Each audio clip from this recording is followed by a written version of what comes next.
Hello, this is Dr. Hanaa Assil, and this is Unit 4, October 2025 in the Pearson Edexcel International A-Level Chemistry.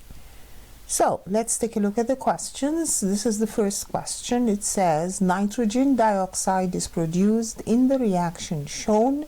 The table shows the results of a series of experiments to measure the initial rate of this reaction at 298 K.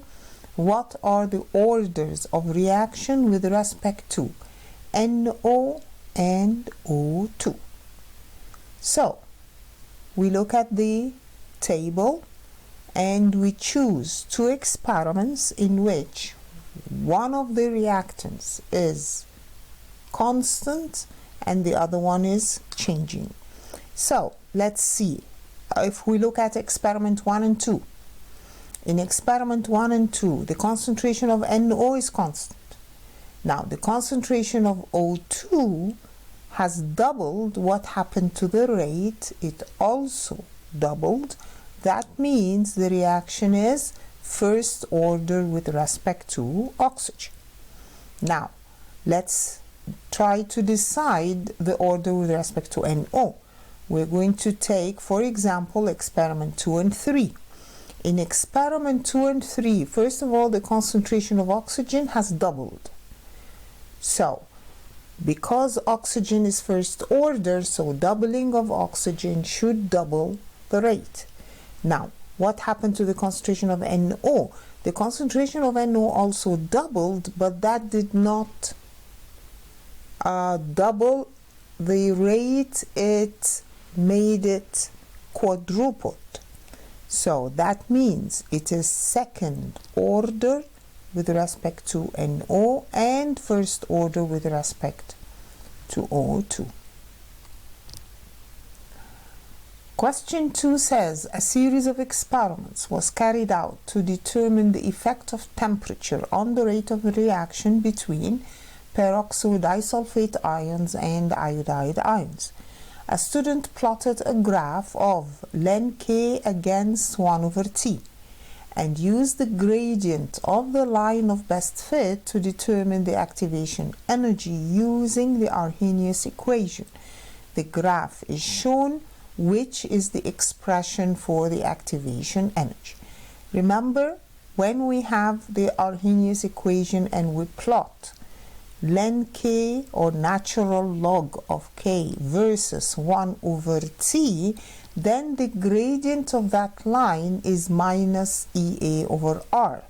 So we're trying to get what is EA. EA is minus the gradient times R. So what is the gradient of that line? You should know that the gradient is the change in the y-axis over the change in the x-axis. So actually, activation energy would be minus of the minus 1.23 over the 2.7 times 10 to the minus 4 times R, which is 8.31. So that is our answer. The diagram shows how the lattice energy of magnesium oxide can be calculated using a Born-Haber cycle. The diagram is not drawn to scale. Which arrow represents the energy change for a single chemical process rather than the sum of the energy changes of two processes? So which of these represents only one process? Well, let's take a look at each of them. What is X? In X, we're changing magnesium solid to magnesium gas and oxygen O2 to O gas. That is atomization, but that is actually the atomization of both magnesium and the atomization of oxygen. So this represents two processes. What about V? V is changing magnesium gas to magnesium 2+. That means we're losing first one electron, so that's first ionization energy, and then another electron, that's second ionization energy. That means V is two processes, not one. We're looking for something that's only one process. What is W? In W, we have the O gas changing to O2 minus. That means the oxygen is gaining one electron, that's first electron affinity, and then it's gaining another electron, that's second electron affinity. What about Y? What's happening in Y? We have magnesium solid and oxygen gas, and they are reacting to give magnesium oxide solid. That is delta H of formation. Remember that delta H of formation is the formation of a compound from its elements in their standard. Which arrow represents two energy changes, one exothermic and the other endothermic? We already had this. Which of these involves two things, one of them exo and the other is endo? Remember that the first electron affinity is usually exo, but the second electron affinity is an endothermic process, so that is W. The theoretical value for the lattice energy of MgO is this, while the value obtained from the Born-Haber cycle is slightly less. The difference in these two values is small because which of these is correct? So, first of all, the first option says magnesium ion is not very polarizing. Actually, we know that to be polarizing, the cation should be small with high positive charge. So if we look at magnesium, magnesium has two positives, so it would be more polarizing than sodium, for example, and it is small, so it would be more polarizing than calcium. So actually magnesium is polarizing. The second choice says magnesium oxide contains significant covalent character. Well, we know that we would have some covalent character if the anion is larger. Remember that the anion is more likely to be polarized, so it would have more covalent character if it is large with higher negative charge. So actually the oxide ion, it has two negatives, but it is not that large, so it is not very polarizable, and that's why the lattice energy calculated from the Born-Haber cycle is very close to the theoretical value. This question is about sodium chloride. Sodium chloride dissolves in water. Which expression gives the enthalpy change of hydration for chloride? Okay. How do we calculate the delta H of hydration? Well, we can set up this kind of Hess cycle. If we're starting with Na plus gas and Cl minus gas, the formation of the aqueous ions, that's what we call delta H of hydration. The formation of the ionic solid, that's what we call delta H lattice, and changing the solid to aqueous ions, that is delta H of solution.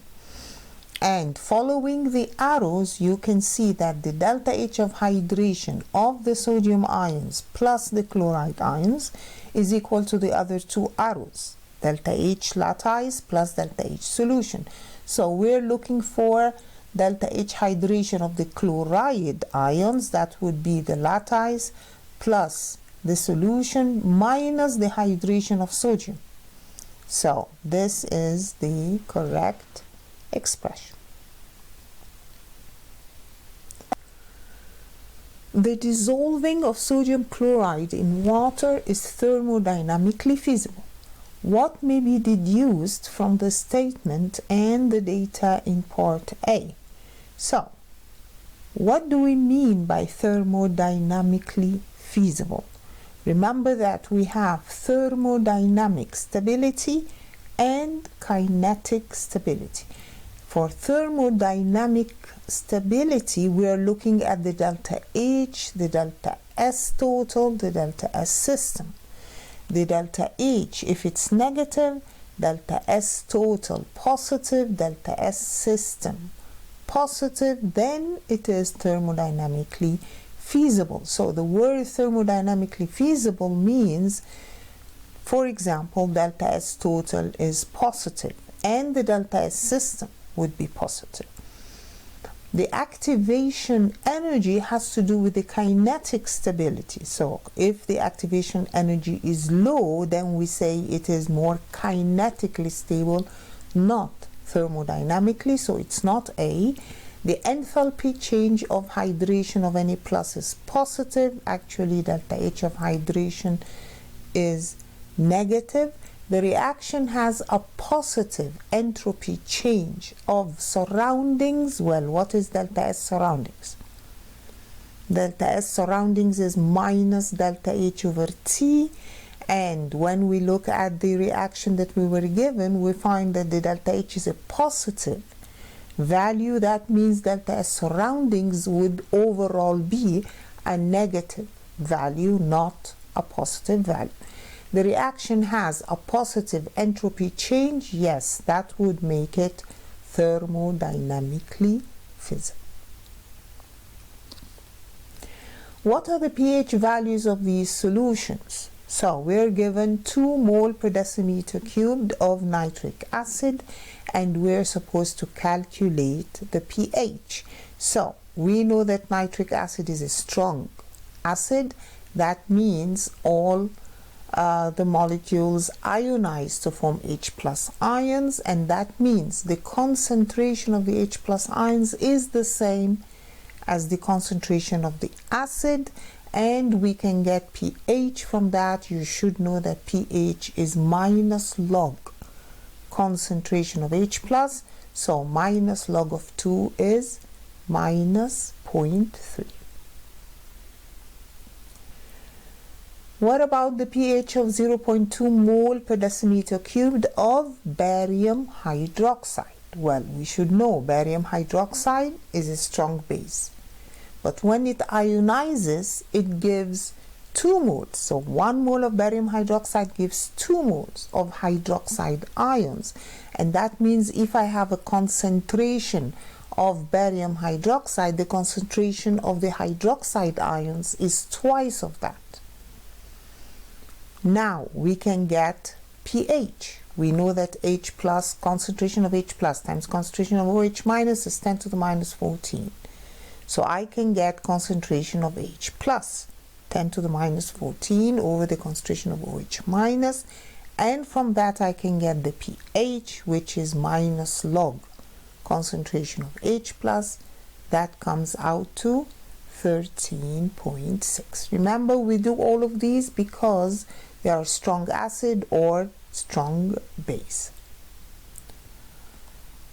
The solution formed when 20 centimeter cubed of 0.5 mole per decimeter cubed sodium hydroxide is mixed with 20 centimeter cubed of 1 mole per decimeter cubed of hydrochloric acid, and we're required to get the final pH of this solution. So we have sodium hydroxide solution, we get the number of moles, concentration times volume. Hydrochloric acid, this would be the number of moles of hydrochloric acid added. But then when we react them together, they react in a 1-to-1 ratio, and that means that actually the HCl is excess.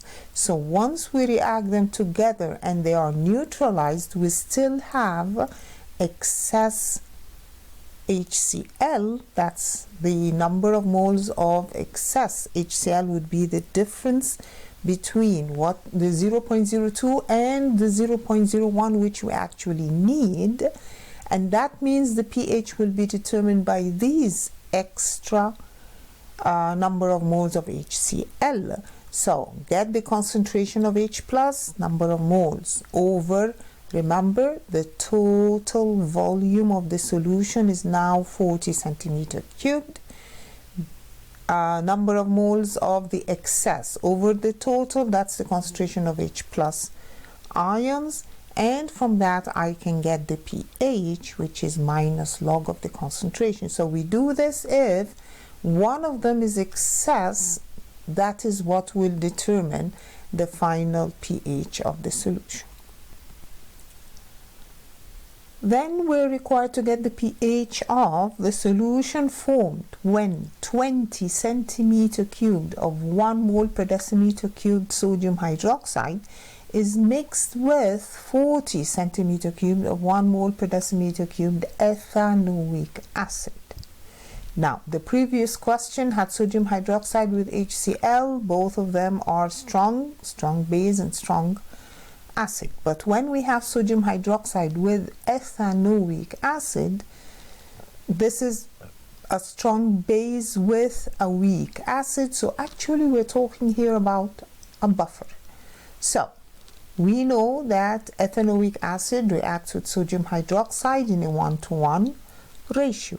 So let's get number of moles of sodium hydroxide in that solution, concentration times volume. The number of moles of ethanoic acid in that solution is this. Remember, we should have a 1-to-1 ratio, but obviously the ethanoic acid is excess. So let's get first the excess number of moles of acid, because that is what will determine the concentration of the acid. So this would be the number of moles, that is the excess that was not used up in the reaction, over, again, please remember, the total volume. We had 20 of sodium hydroxide and 40 of ethanoic acid, so the total volume here was 60 centimeter cubed. Of course, we divide by 1,000, so it's 0.06. So that is the concentration of the HA. Now, we need the concentration of the ethanoate. Concentration of the ethanoate will be from the number of moles. Number of moles of ethanoate is the same as number of moles of sodium hydroxide, which was the limiting reagent. So the concentration of the ethanoate is number of moles over, again, the total volume. Remember, this is the equation that we use to get the pH of a buffer. pH is equal to pKa plus log of concentration of the ethanoate over concentration of the acid. Remember, up there we're given Ka, so I can get the pKa. Remember, P of anything is minus log of that. So pKa is minus log of the Ka plus the log of the concentration of the ethanoate over the concentration of the HA. This is log of 1. Please try to practice doing this on the calculator. We get 0.333 divided by 0.333, that's 1. So that's actually log of 1. Now, log of 1, and then you add the minus log of that, so the overall is 4.8.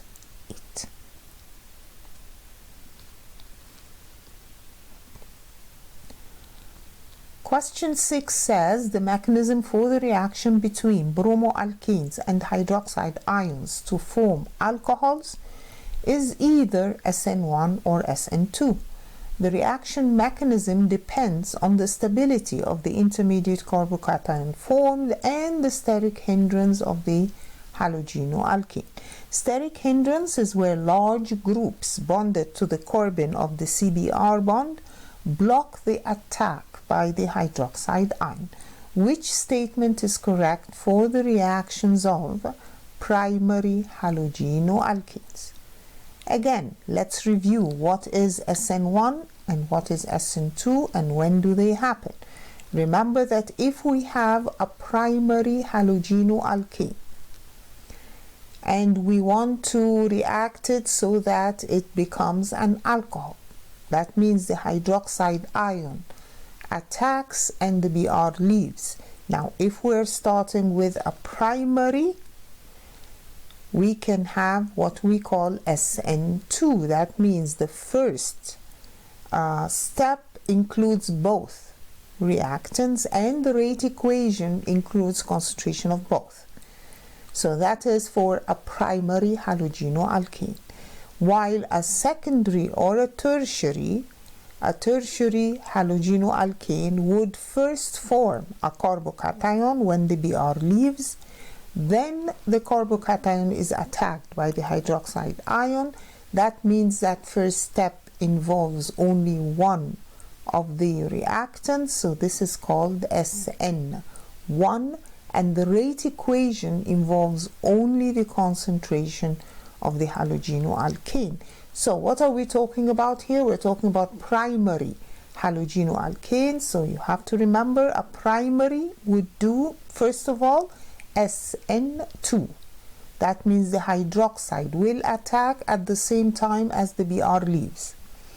Now, why does it do SN2? Because the carbon that is carrying the halogen does not have large substituents attached to it. We said if it's tertiary, that means that carbon that has the Br will have 3 alkyl groups attached to it. That would cause what we call steric hindrance, while for a primary there is little steric hindrance. 2-bromooctane is chiral. One isomer is shown. The possible product of nucleophilic substitution of this isomer are what he calls enantiomer 1 and enantiomer 2. Nucleophilic substitution for this compound occurs by both SN1 and SN2 at the same time, which best describes the organic product of this reaction. So we're starting with that compound on top, and we want to do both SN1 and SN2. So if we do SN1, you should realize that SN1 means the Br leaves first, forming a carbocation. Now, that carbocation intermediate is a planar structure, so that the hydroxide ions, when they attack, they can either attack from the back and give one of the enantiomers, or attack from the front and give the other enantiomer. So if this undergoes SN1, it will have both enantiomer 1 and enantiomer 2. So what if it does SN2? Now SN2 means the hydroxide ions attacks at the same time as the Br leaves, and that means the hydroxide ion has to attack from one side so that the Br leaves from the other, so that we can get only one of the enantiomers. So if we're doing these two mechanisms at the same time, then which of these would be appropriate? Of course, that means we will end up with a mixture containing more enantiomer 2 than enantiomer 1.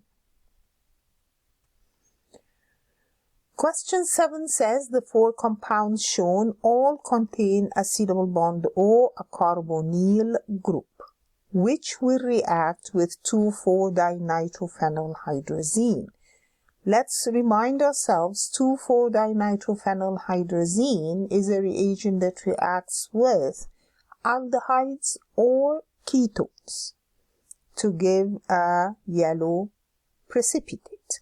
So which of these is either aldehyde or ketone? Now P is an aldehyde, Q is a ketone, but the others are not. So what is R? You should realize that R is an ester and S is an acid. So the ones that would react with 2,4-dinitrophenylhydrazine are only P and Q, which contain a chiral carbon atom. So we said a chiral carbon means a carbon that is bonded to 4 different groups. So if you look at P, that carbon is chiral. The others, they don't have a chiral center, so P only. Remember, if we have 2 groups the same, then there is no chiral center. So Q, R, and S have that carbon bonded to 2 methyl groups. So it's not chiral. which will react with lithium tetrahydroiodoaluminate in dry ether. That's lithium aluminium hydride, and you should remember that lithium aluminium hydride in dry ether is a reducing agent, so it would reduce an acid to an aldehyde or an aldehyde to an alcohol. So which one will react to produce a secondary alcohol? So if you look at these, if this one reacts with lithium aluminium hydride, it would give an alcohol at the end of that chain, so that's a primary alcohol. If it reacts with Q, it would give a secondary alcohol. With R, that's an ester, it is not reduced, and S would give a primary alcohol. Then question 8 says, vaccinic acid is a long-chain fatty acid found in dairy products such as yogurt. The IUPAC name for this acid is what?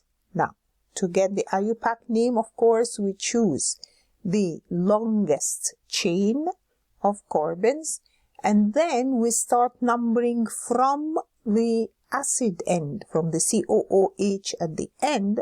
So the double bond is on carbon number 11, and the total number of carbons, well, the only choices we have are octadecane, that's 18, and it does have a total of 18 carbons. Then, is it an E or a Z? Well, you should remember that a Z means a cis, that means the substituents with the higher MR are on the same side of the double bond. The trans or the E, the substituents with the higher MR are on opposite ends of the double bond, so obviously this is an E. Octadec 11 enoic, that means I have a double bond, en, and an acid oic acid. Which ion is most likely to cause a peak at M/Z45 in the mass spectrum of this acid? So which part or which fragment would give an M/Z45? Well, if we count the carbon, 12 plus 2 oxygens, that's 32, plus 1, that's 33, and that plus 12, that is 45, that is the COOH. Remember that any fragments that we write for the mass spectrum has to have a positive charge on it. What would you see, or what would you expect to see if samples of this acid are tested separately with bromine water and phosphorus pentachloride? So let's see, bromine water first. Bromine water is a test for what? It's a test for alkenes, and we do have alkenes because we have, if we have alkenes, they react with the bromine water, opening up the double bond, and what we see is that the orange color of the bromine is decolorized. So my first choice with bromine water is that it is decolorized. What about phosphorus pentachloride? You should realize that phosphorus pentachloride is a reagent that reacts with both actually acids and alcohols to give misty white fumes of hydrogen chloride gas. We do have an acid, so it would react with the PCl5. Which intermolecular forces are present between the acid molecules? Well, what do we have? Are we supposed to have London forces? Yes. Remember that all simple molecular structures, the ones that are not giant, would have weak London forces between the molecules, which are forces due to the repulsion of the electron clouds of one to the electron clouds of the other. We also have an acid end, and that acid end can do hydrogen bonding. Remember that an acid molecule can do actually 2 hydrogen bonds with another molecule. Do we have a permanent dipole? Yes, we have, because the oxygen is more electronegative than the carbon and the hydrogen, so we have permanent dipoles and we have hydrogen bonding in addition to the weak London forces between the molecules. In section B, the first question says crystals of hydrated cobalt-2 chloride lose water when they're heated, forming anhydrous cobalt chloride. Calculate the entropy change of the system at 298 K, include a sign and units, and we are given the values for the entropies of each of these molecules. So of course, when we get delta S system, it is the total delta S of products minus the total delta S of reactants. So we just add these up, and please take into account the balancing of each of them. So we have 1 cobalt chloride, 6 water, we have 1 COCl2, and we have 6 water. So the delta S of the system would be this value. Remember that all of these are in joule per degree mole, and we should include a sign. State whether the sign of your answer is as expected from the equation for the reaction. Now, when the delta S is a positive value, that means that this reaction is feasible, or that it would occur spontaneously, and that is expected because, first of all, if we look at the equation, 1 mole of the hydrated salt gives a total of 7 moles of products. And we're starting with a solid, and the solid forms liquid, so this is an increase in entropy.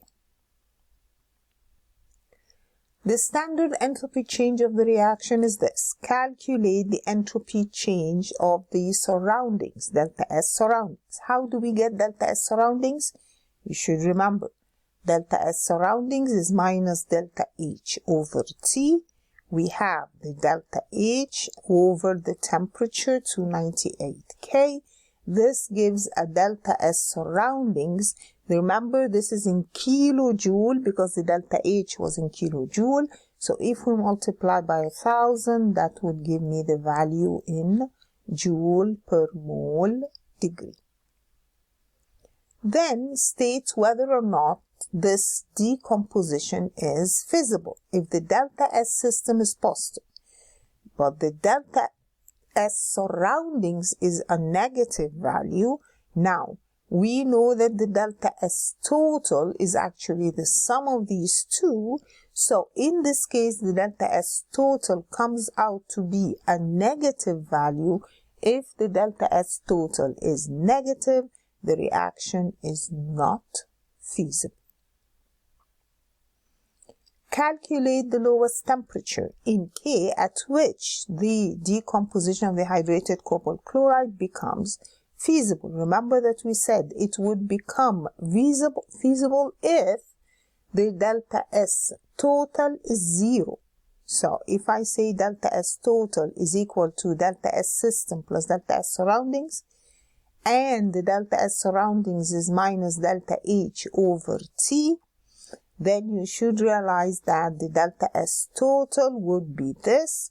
Reaction becomes feasible when delta S total is 0. So we put in the values and we realize that when the delta S total is 0, then the delta S system would be equal to delta H over T. Calculate for T. This gives the temperature at which the reaction becomes feasible. Please keep all units the same. If you're going to get T, the delta H should be in joules per mole. Question 10 says, Bronsted and Lowry defined acids and bases in terms of the transfer of a proton between two species. Write the equation which shows how a compound HA can act as a Bronsted-Lowry acid when dissolved in water. Remember, to act as an acid, it has to give H plus ions. So when we dissolve it in water, it ionizes to give the A minus plus the H3O plus. When HA dissolves in water, the acidity of the resulting solution is measured using the pH scale. This depends on the number of moles of protons transferred. Give the mathematical expression used to determine the value of pH. Remember, what is pH? pH is minus log the concentration of H plus ions. Ethanoic acid is a weak acid. Write an expression for the acid dissociation constant of ethanoic acid.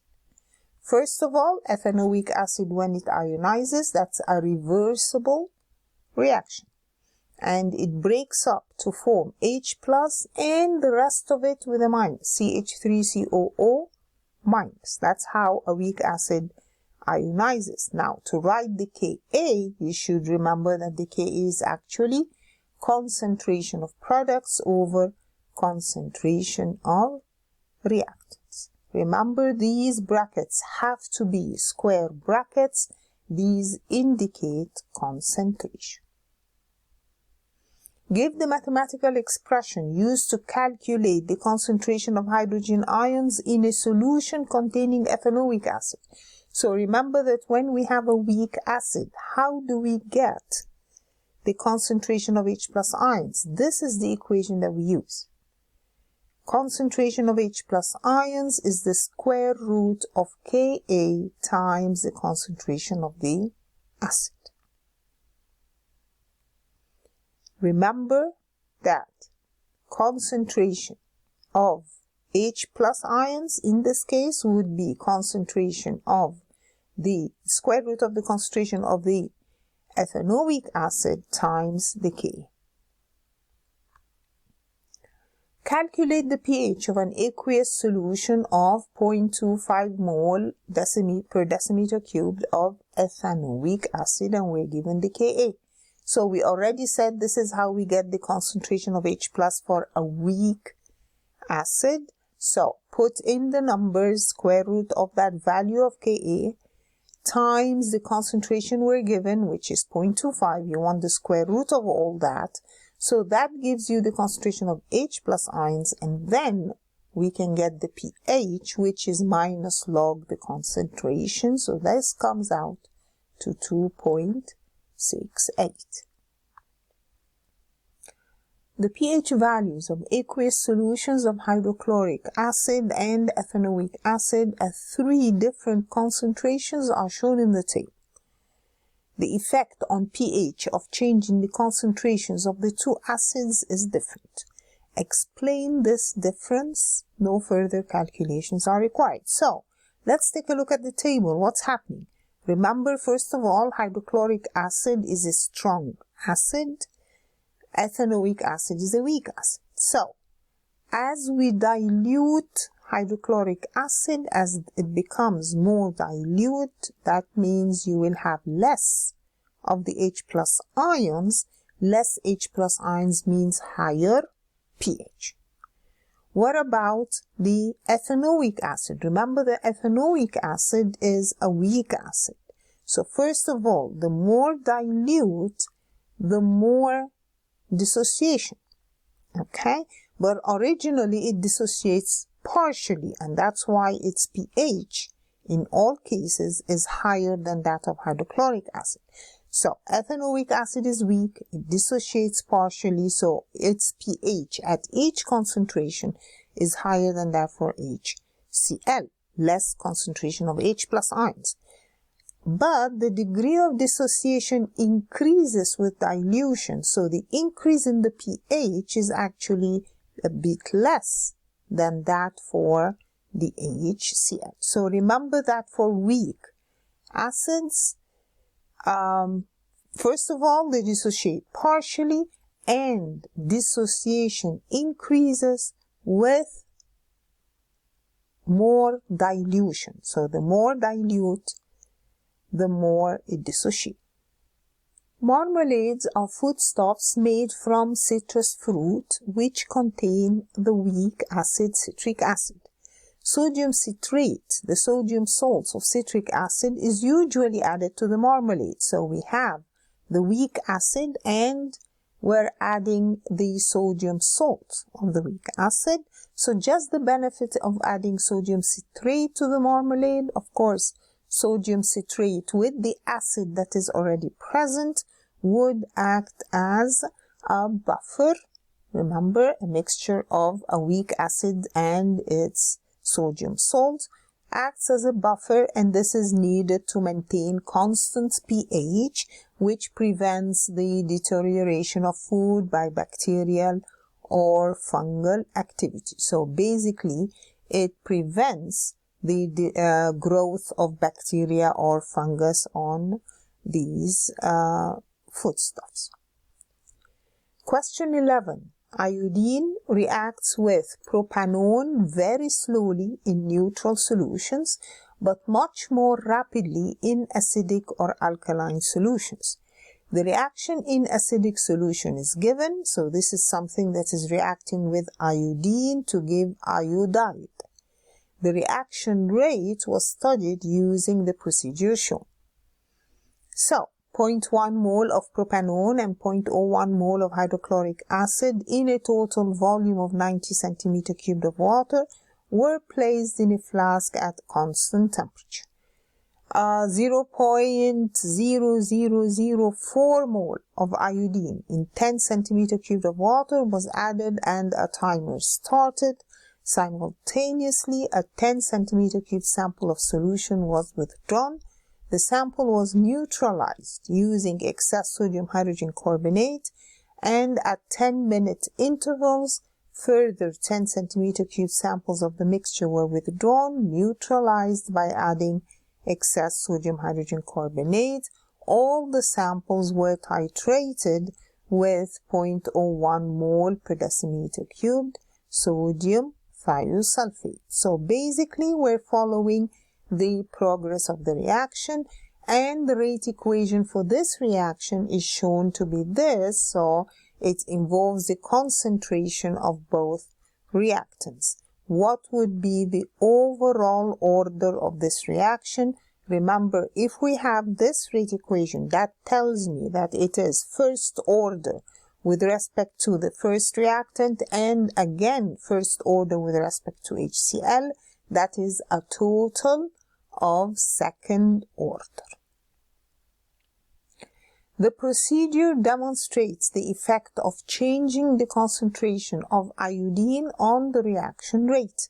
State why propanone and hydrochloric acid are in large excess compared to iodine. Remember, we are checking the effect of concentration of iodine, so we keep all the others, the other reactants, in excess, so that changes in the rate are due only to changes in the concentration of iodine.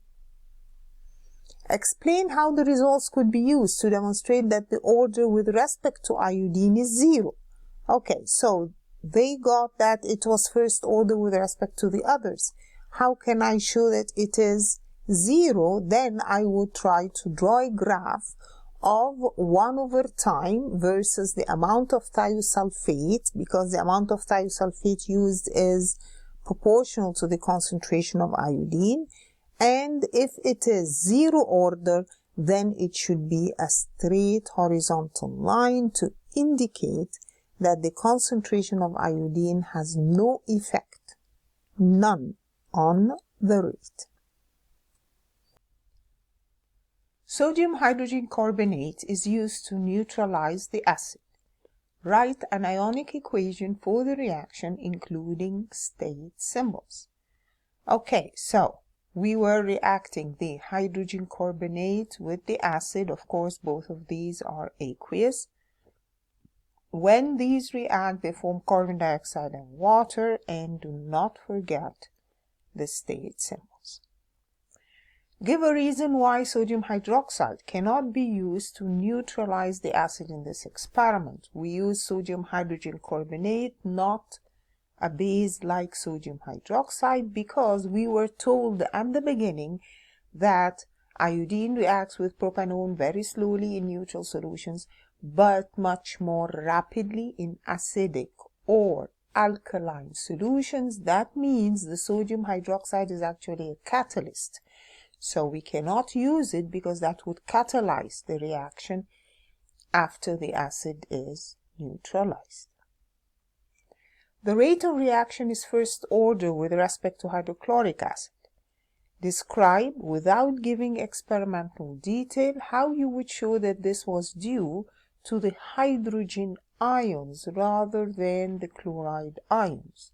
So, we want to show that the fact that it is first order to HCl is due to the presence of the H+, not the Cl-. So we can repeat the experiment using another strong acid. Instead of HCl, any other strong acid would still have H+, but no chloride ions. The rate should be the same.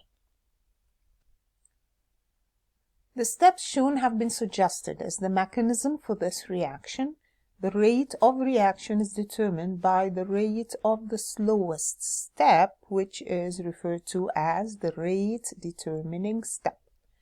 The acid H+ ion is shown in the mechanism as H3O+. So we have several steps. This is step 1, step 2, step 3, and step 4.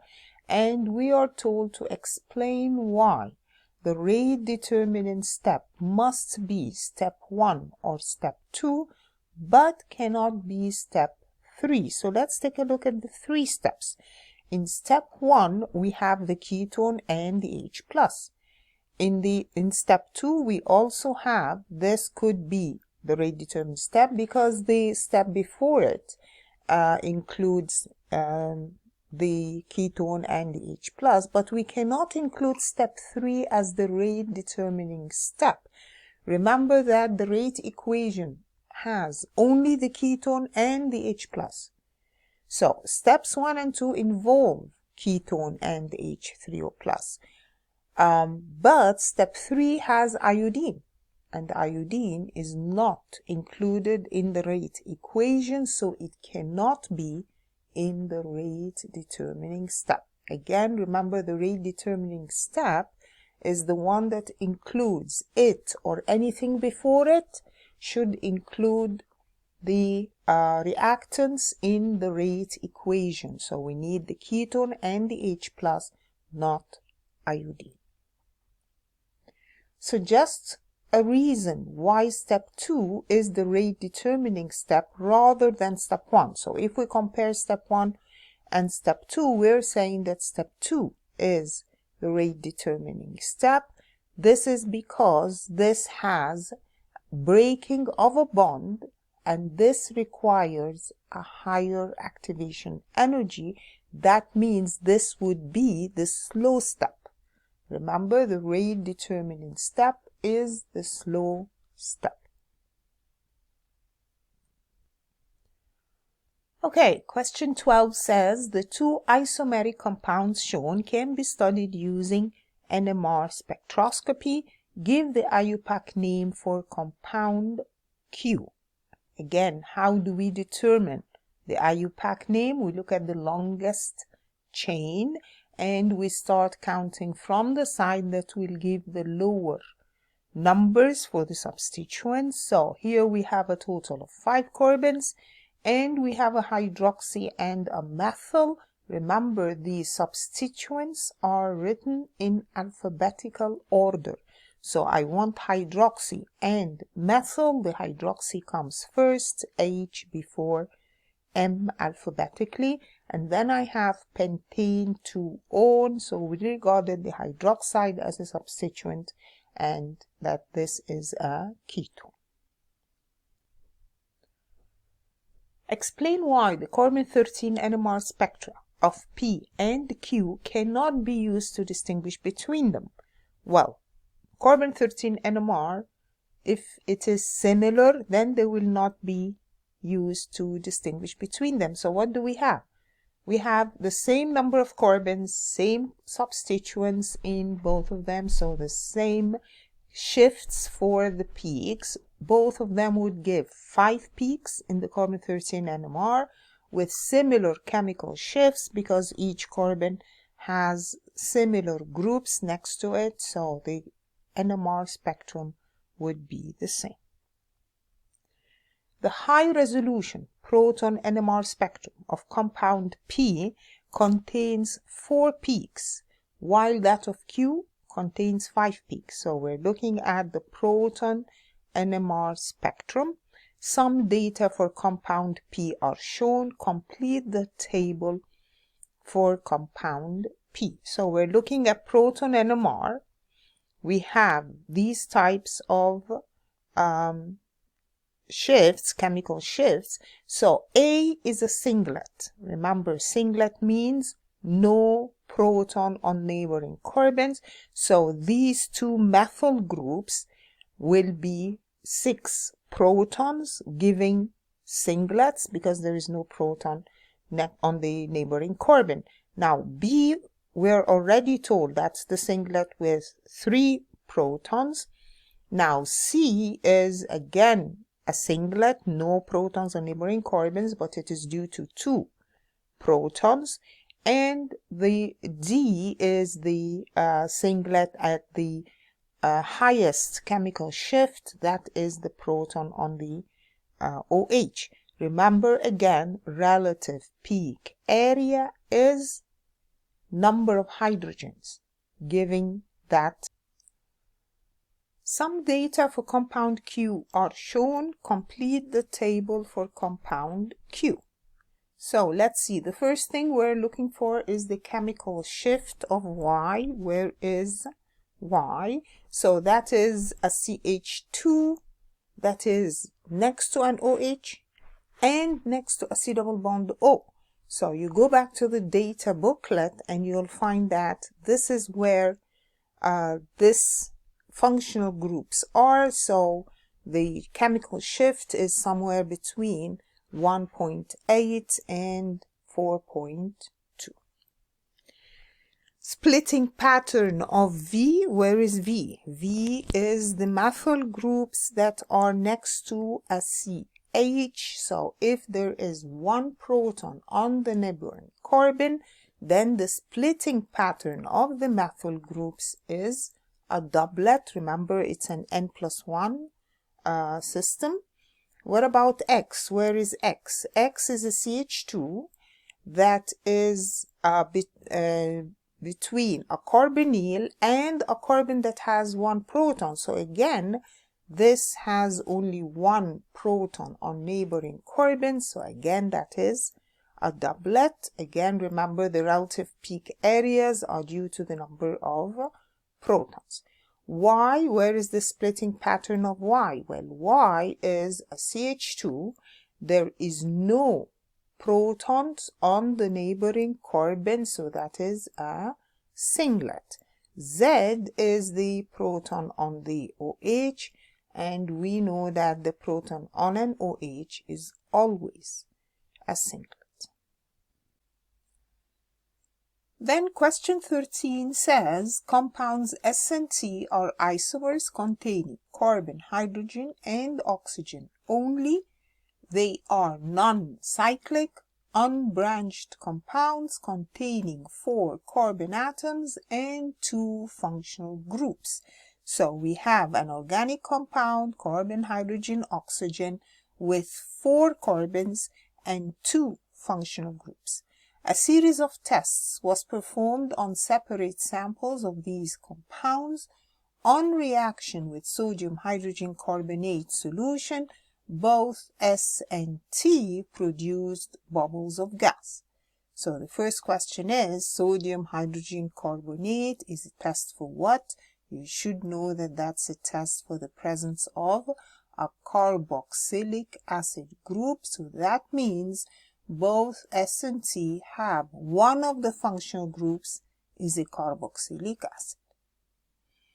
On refluxing with acidified potassium dichromate, both S and T produced a color change from orange to green. Remember that potassium dichromate is an oxidizing agent. It oxidizes alcohols and primary alcohols or secondary alcohols. And when it oxidizes the alcohols, it changes, you should remember, from orange to green. Now we're told that compound S produced U and compound T produced V. So that means S and T are both alcohols, but they could be primary or secondary. On heating both S and T in the presence of an acid catalyst, compounds W and X were formed. W and X are cyclic compounds with the same functional group. Remember that S and T had acid and alcohol. So if an acid reacts with an alcohol in presence of an acid like concentrated sulfuric acid as a catalyst, what is formed is an ester. So that means W and X are esters. Now, on warming with iodine in sodium hydroxide solution, S and U gave a yellow precipitate, but T and V did not. First of all, iodine in sodium hydroxide. You should remember this is what we call iodoform test, and it reacts with something that has a methyl ketone or an alcohol on the second carbon, so that there is a CH3CHOH or a CH3C double bond O. These will react with alkaline iodine to give a yellow precipitate. Now we were told that S, when we oxidized it, it gave U, and when we oxidized T, it gave V.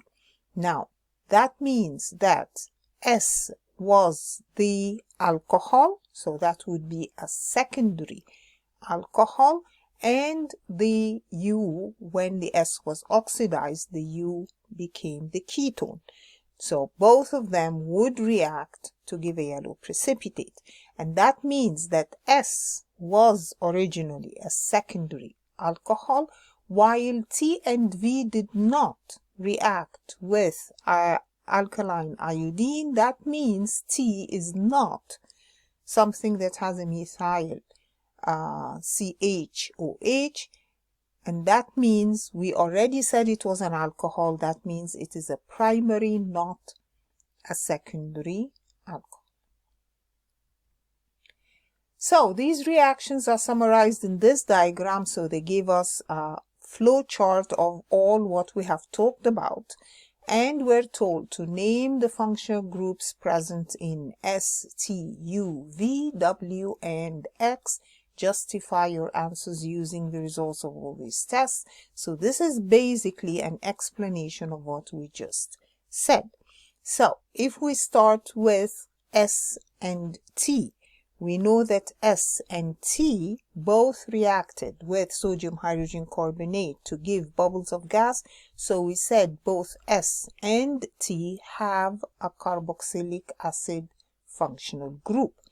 And they also have a hydroxyl group because both of them were oxidized by potassium dichromate, so that S gave U and T gave V.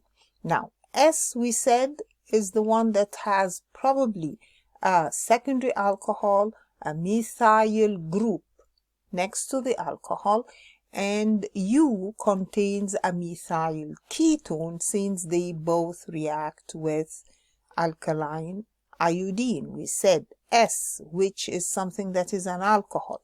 When we reacted it with alkaline iodine, it gave a yellow precipitate. So that means that the alcohol there is a secondary alcohol.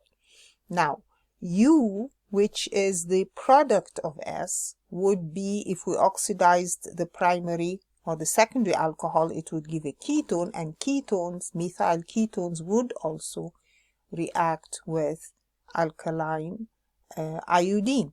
Now, T, where is T? T is the one that we said has an acid and probably a hydroxyl group on carbon 1. That means a primary alcohol that is oxidized to an aldehyde so that there is no reaction with aqueous iodine between whether for T or for V. And we said W and X were formed when the acid group reacted with the alcohol group to form a cyclic compound. So we said that both W and X are esters formed by reaction of the acid with the alcohol in S and in T. Then we're required to deduce the structure of compounds S, T, U, V, W, and X. Remember that we were told that all the S and T that we started with had 4 carbon atoms. So 4 carbon atoms, and we decided that S was the one that has a secondary alcohol. So this is an alcohol that could be like this, while it also has an acid group, but T had an acid group with a primary alcohol. Remember, we decided that S was something that has a methyl next to the COH, so the COH must be on that carbon in S, while the T, which was oxidized but did not react with alkaline iodine, so that must be a primary alcohol. U and V.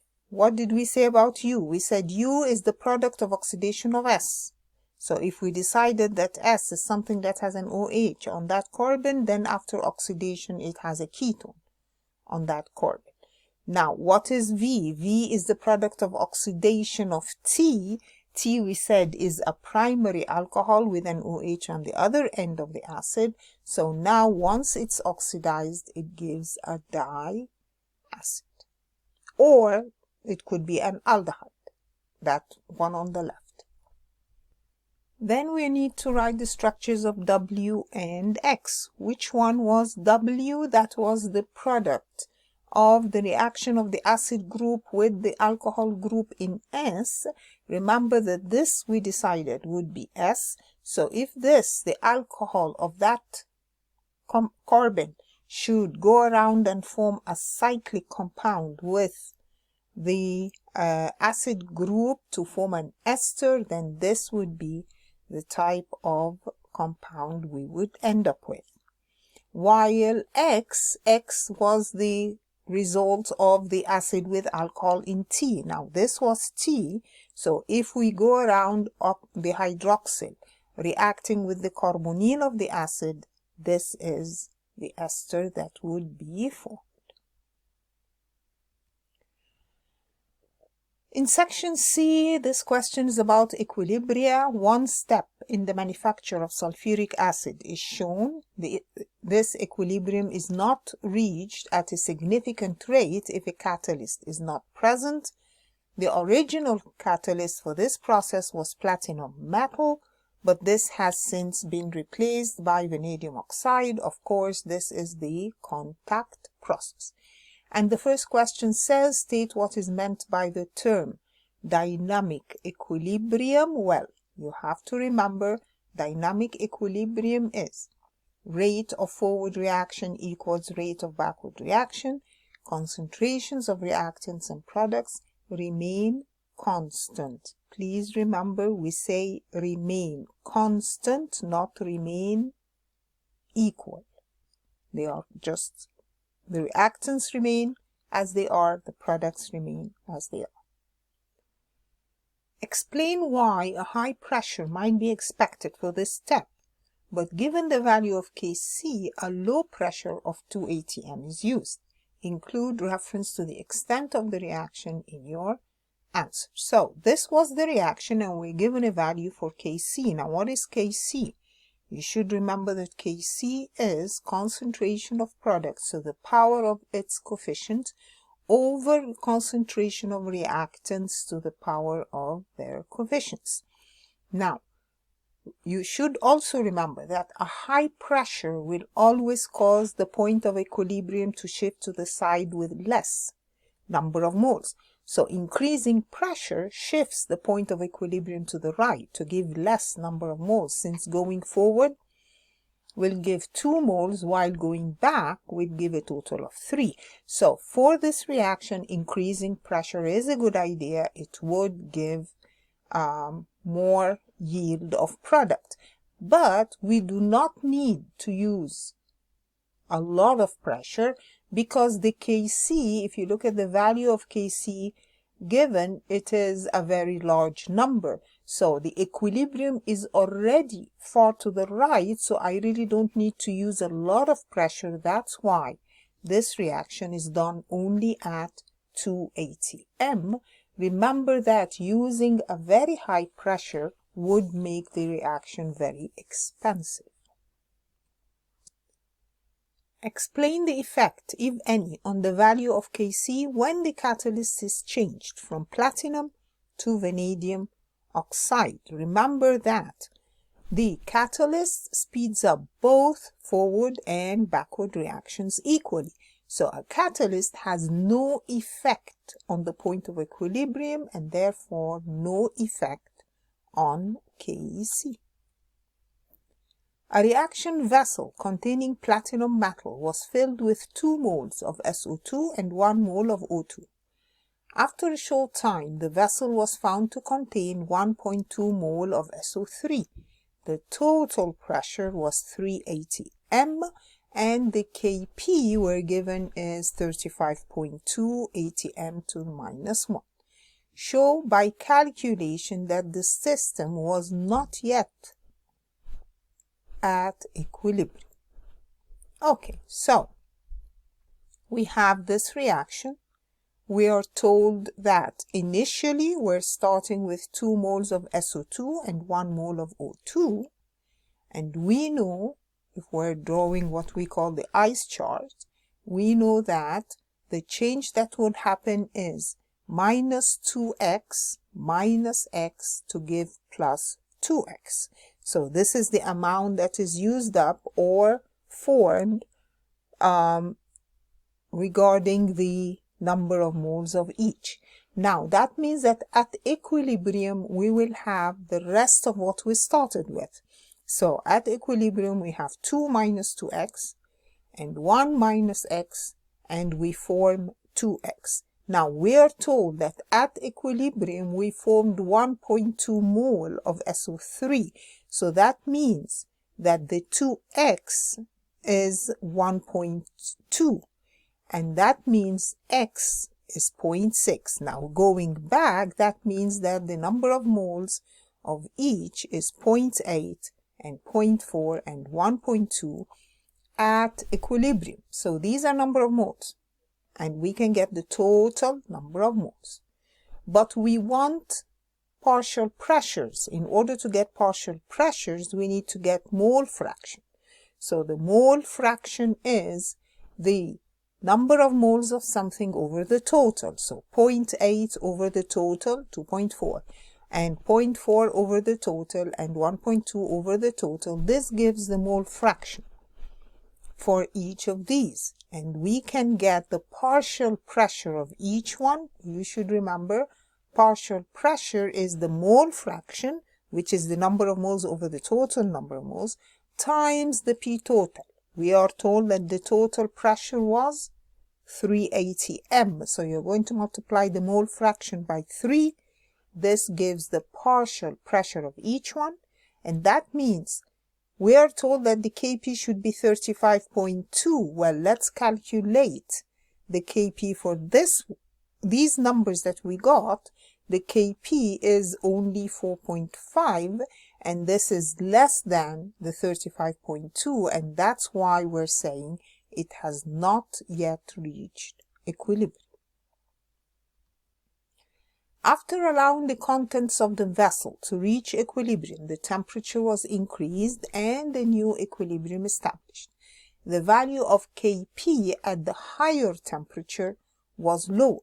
Explain how changes in the partial pressures of reactants and products due to change in temperature result in a decrease in the value of Kp. You should refer to the expression of Kp.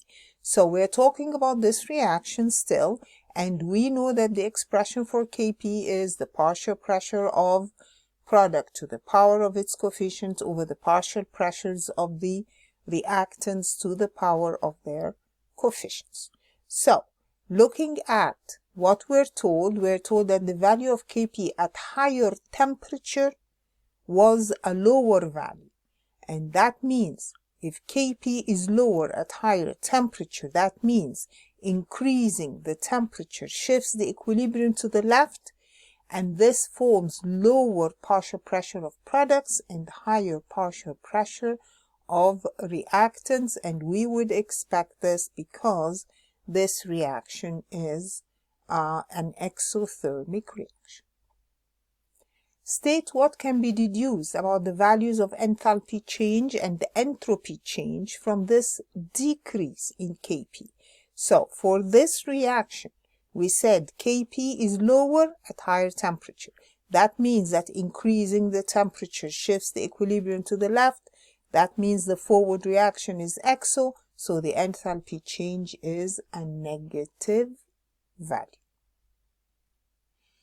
If we're talking about delta S, the entropy change, you should remember that the delta S total is equal to R ln K. So if K decreases, then the delta S total would also decrease. On heating, silver carbonate decomposes according to this equation. Write the expression for the equilibrium constant for this reaction. Again, please remember, first of all, we said normally the equilibrium constant is concentration of products raised to the power of their coefficients over concentration of reactants raised to the power of their coefficients. Except if there is a solid. Remember, solids are not included in the expression for Kc. Kc in this case will just be equal to the concentration of CO2. Solids are not included in the expression for the equilibrium constants. Kc and Kp for this reaction are linked mathematically by this expression. Silver carbonate is heated to a temperature of 450 K in a closed vessel. At this temperature, Kp is this value and R is this value. Calculate Kc under these conditions and include units. So, we are told to get Kc using that expression. Well, the expression says Kp, which we're given as 1.48, times R, which we have the value of, times T, which is 450 to the power minus 1. So this is basically a calculation problem. Once you calculate it correctly, the Kc comes out to 0.04008. We need units. Now we are already told the units of Kp is atm. The units for R are already given up there, decimeter cubed. atm, mole to the minus 1, K to the minus 1, but all of this was to the power minus 1. So remember that now it has to be upside down, and T is of course in K, and that K comes down also. So we cancel what's up and down, and the overall units come out to mole per decimeter cubed. And that's the end of this paper. I hope this was useful to you. Thank you for listening.